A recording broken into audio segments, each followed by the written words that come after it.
দোয়া করার সময় বলবেন, আল্লাহ একটা ঘর দাও, শান্তির ঘর, শান্তির ঘর দাও।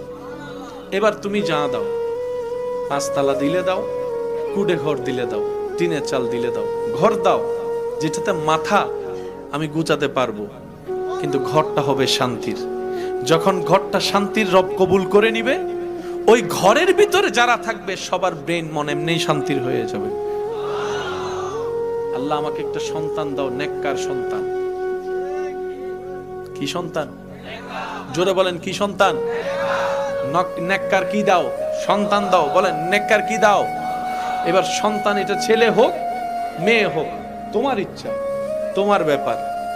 মেয়েদেরকে এত ছোট করে দেখার কিছু নেই, মেয়েরা ছোট দেখার কিছু নেই। এই মেয়েরা পৃথিবীর আলোকিত করার অন্যতম একটা জাতি, আল্লাহর প্রিয় একটা সৃষ্টি। নবী অনেক হয়েছেন, রসূল অনেক এসেছেন, কিন্তু মারা হচ্ছে যে নবী রসূলের মা, সে জাতি। সুবহানাল্লাহ বলবেন না? পৃথিবীতে অনেক নাম করা ওলি আল্লাহ আপনি নাম শুনেছেন, দেখেছেন। ওই ওলি আল্লাহরা যার পেটে ছিল, উনি হচ্ছে নারী, উনি হচ্ছে মা।